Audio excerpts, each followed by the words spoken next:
Hey everyone, Jason Hill here, and I am so excited to be making this dish today. It comes from the northern mountainous region of Italy, and it is a winter comfort food known as Pizzochheri.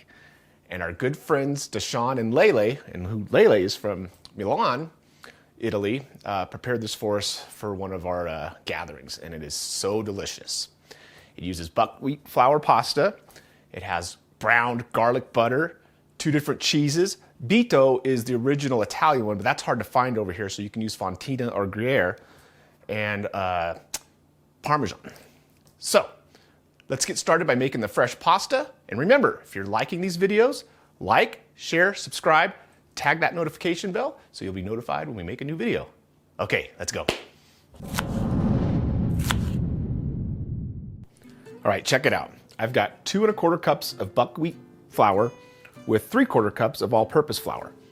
And it's gonna take a cup of water to make this come together. And you just wanna get in there with your hand, start blending it. And the consistency is gonna come together to make a simple dough. Okay, it's coming together. I'm gonna add a little bit more water, maybe even just another kind of 1/4 cup, if that. Yeah, that's better. Take our pasta dough and transfer it to a floured work surface. You can see that's about the consistency you want. You might have to add a little more water, a little more flour. You want it firm. So now I'm just gonna knead it a couple times.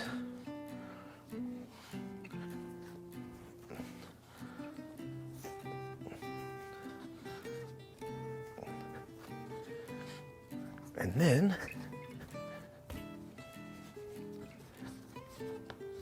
form it into sort of like a ball.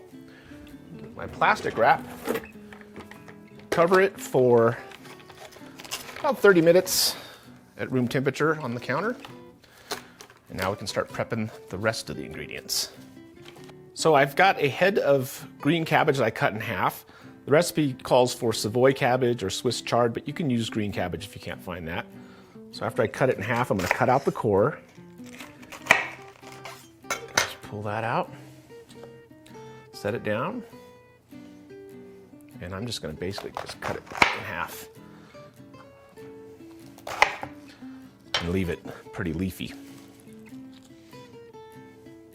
We also need to peel and dice 2 cups of potato and keep them cold in the water until we're ready to cook so they don't brown on you. Okay, next thing I'm gonna do is I'm gonna preheat our casserole dish. Got my oven at 300. We're just gonna set that in there. Okay, got my work surface lightly floured. And I'm gonna cut this in half so I have enough room to roll it out. Get a little flour on my rolling pin.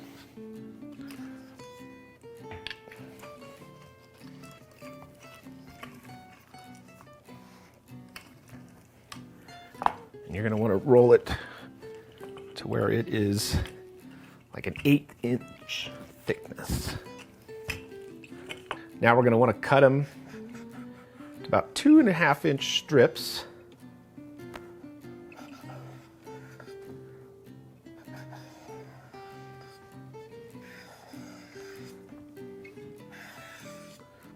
And we're just gonna dust them with a little flour.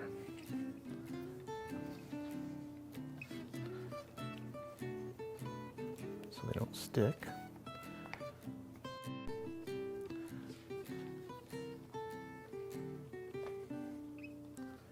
Okay, now that you have them all stacked up, cut them at about a 1/4" thickness.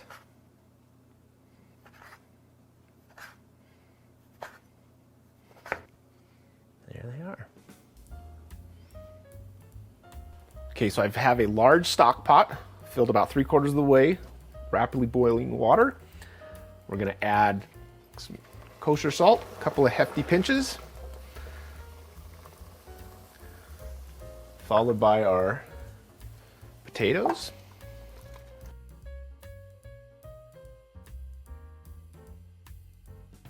Okay, it's come back to a rapid boil.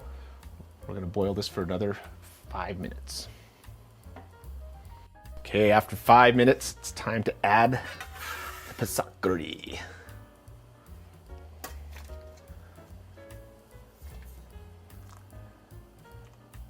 All right, while our vegetables are boiling, we're gonna drop in 8 ounces of butter into our saute pan. It's on medium-low. I'm gonna melt this down. Now I'm gonna add a good teaspoon of my garlic shallot puree, or you can do a clove of sliced garlic. I'm gonna let that cook for a little while, kind of brown up the butter a little bit. Okay, as the Pizzochheri was cooking off, I went ahead and got the cheeses together. I have 16 ounces of grated fontina and a cup of grated Parmesan. We are ready to dish up. Okay, we're gonna use our slotted spoon. Just gonna start placing our first layer in here. Let's get that cheese in there. Do about a half a cup of the Parmesan and a whole bunch of the fontina. Yeah, this is definitely a hearty dish. There we go, folks. A little bit more cheese. Parmesan on there. A little more fontina. Now we're gonna go with our butter, garlic butter, brown butter.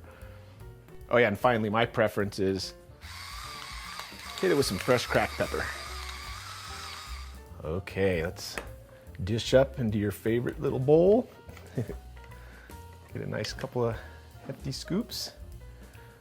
Oh, look at this hearty meal. Pop some in there. Okay, I'm ready to take a bite. Oh boy.